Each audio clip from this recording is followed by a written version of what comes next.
ବନସ୍ତରେ କୁଳୁ କୁଳୁ ହେଇ ବହି ଯାଉଥିଲା ନଈଟିଏ। ନଈ କୂଳରେ ଥିଲା ବହଳ ବହଳ ଘାସ। ଘାସକୁ ଲାଗିକି ଥିଲା କଦଳୀ, ପିଜୁଳି, ସପେଟା, ଆମ୍ବ ଗଛ ଇତ୍ୟାଦି। ଦିନେ ଆମ୍ବ ଗଛରୁ ଆମ୍ବଟିଏ ପଡ଼ିଲା, ଆଉ ତାକୁ କୁମ୍ଭୀର ଖାଇଲା।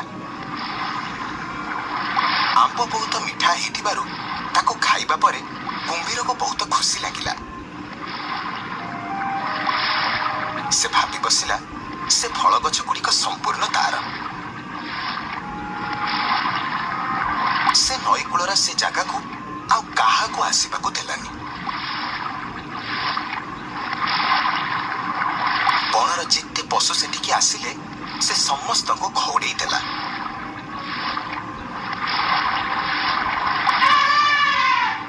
ଦିନେ ସେଠିକି ହାତୀ ଆସିଲା କିଛି ଫଳ ଖାଇବା ପାଇଁ।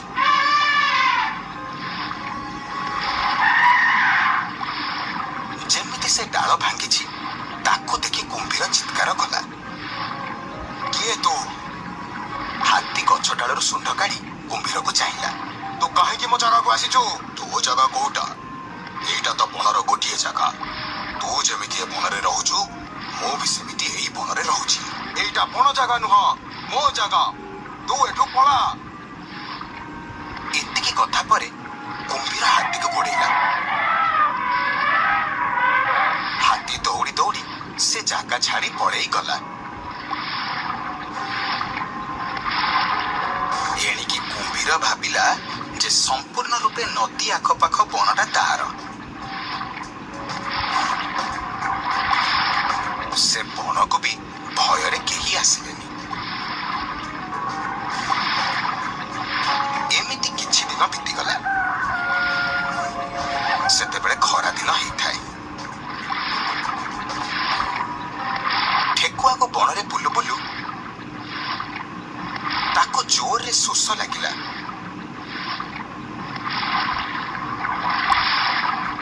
ସେ କିଛି ବାଟ ନ ପାଇ ନଦୀ କୂଳରେ ଥିବା ଘାସ ଭିତରେ ପଶି ପାଣି ପାଖକୁ ଗଲା।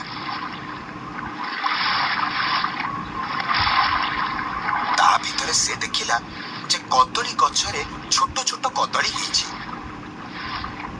ଆରେ ବାଃ, କେତେ ସୁନ୍ଦର କଦଳୀ ହେଇଛି। ଠିକ୍ ଏତିକି ବେଳେ କୁମ୍ଭୀର ପାଣି ଭିତରୁ ଉଠି ଚାଲି ଆସିଲା,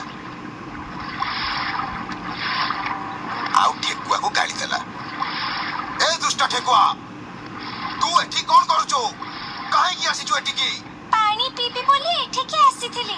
ପାଖ ଗଛରେ କଦଳୀ ହେଇଛି ଦେଖି ମୋର ଲୋଭ ହେଲା। ଭାବିଲି କଦଳୀ ଦିଟା ଖାଇଦେଇ ଯିବି। ବଣର ଏ ଅଞ୍ଚଳଟା ସମ୍ପୂର୍ଣ୍ଣ ମୋର। ଏଠିକି କେହି ବି ଆସିବା ମନା। ତୋର ସାହସ କେମିତି ହେଲା ଏଠିକି ଆସିବାକୁ? ଆରେ ଯା, ସେ କଥା ତୁ ଆଉ କାହାକୁ କହିବୁ ସିଏ ଶୁଣିବ। ତୁ ମତେ କଣ ବୋଲି ଭାବିଛୁ କି ମୁଁ ଏଠି କଦଳୀ ଖାଇକି ଯିବି? ଏମିତି କଥା ଶୁଣିବା ପରେ କୁମ୍ଭୀରକୁ ବହୁତ ରାଗ ଲାଗିଲା। ସେ ଠେକୁଆକୁ ମାରିବା ପାଇଁ ଗୋଡ଼େଇ ଆସିଲା।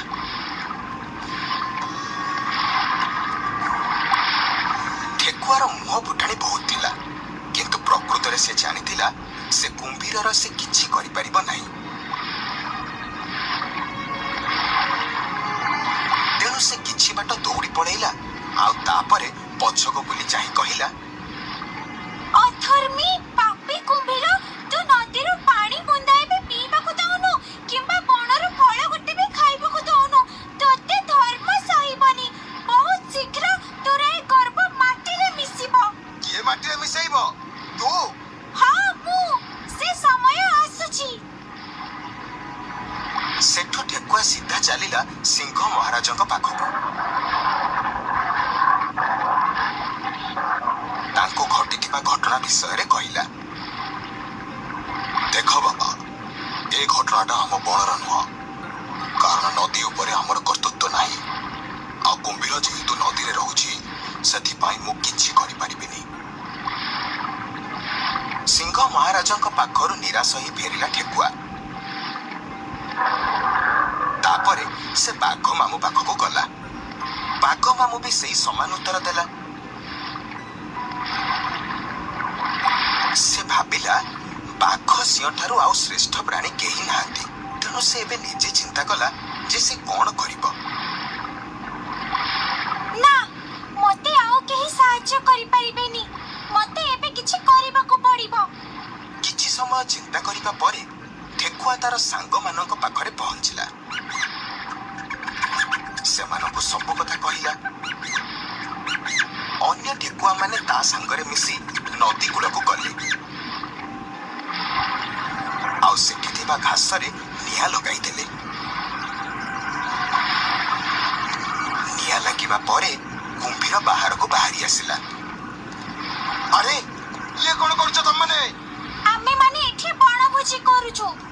ବଣଭୋଜି କରୁଛ ଯଦି ଏଥିରେ ନିଆଁ କାହିଁକି ଲଗାଇଲ? ଆମେ ତମ ବଣକୁ ପୋଡ଼ି ଦଉଛୁ। ତମକୁ କଷ୍ଟ ଲାଗୁନି? ଆସ, ବାହାରକୁ ଆସ। ଠେକୁଆ କଥା ଶୁଣି କୁମ୍ଭୀର ଆଉ ପାଣି ଭିତରେ ରହିପାରିଲା ନାହିଁ। ସାମାନ୍ୟ ଠେକୁଆ ହେଇ ମତେ ଡାକୁଛି ଆଉ ମୁଁ ଏତେ ବଡ ଜୀବ ହେଇ ଲୁଚିକି ରହିବି? ଠେକୁଆ କଥା ଶୁଣି କୁମ୍ଭୀର ଯେମିତି ବାହାରକୁ ଆସିଛି, ଘାସରେ ଲାଗିଥିବା ନିଆଁ ଭିତରେ ପଶିଗଲା ତା ଦେହ। ଆଉ କୁମ୍ଭୀର ଦେହ ସମ୍ପୂର୍ଣ୍ଣ ପୋଡ଼ିଗଲା।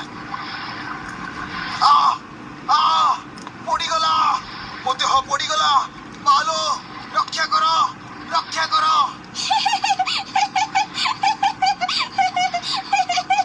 ରକ୍ଷା କର, କିଏ କୋଉଠି ଅଛ? ମତେ ବଞ୍ଚାଅ, ବଞ୍ଚାଅ, ମତେ ବଞ୍ଚାଅ। ଏ ବଣ ତ ତୋର। ଏଥର ଆ, ତୋ ବଣକୁ ରକ୍ଷା କର। ଠେକୁଆ କଥାର କିଛି ଉତ୍ତର ନ ଦେଇ କୁମ୍ଭୀର ସିଧା ଦୌଡ଼ି ପଳେଇଲା ନଦୀ ଭିତରକୁ। ତା ଦେହ ପୋଡ଼ି ଯାଇଥିଲା। ସେ ପାଣିରେ ବୁଡ଼ିଯିବା ପରେ ତାକୁ ଟିକେ ଆରାମ ଲାଗିଲା। କଣ କୁମ୍ଭୀର ଭାଇ, କେମିତି ଲାଗିଲା?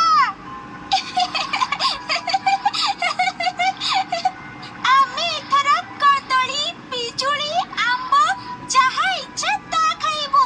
ତମର କିଛି କହିବାର ଅଛି ଆଉ? ନା ରେ ବାବା, ମୋର ଭୁଲ ହେଇଛି। ମୋର ଆଉ କିଛି କହିବାର ନାହିଁ। ତମର ଯାହା ଇଚ୍ଛା ତମେ ଖାଅ। କୁମ୍ଭୀରର ରାଜତ୍ୱ ଶେଷ ହେଲା। ଠେକୁଆ କୁମ୍ଭୀରର ଗର୍ବକୁ ଭାଙ୍ଗି ଚୁରମାର କରିଦେଲା।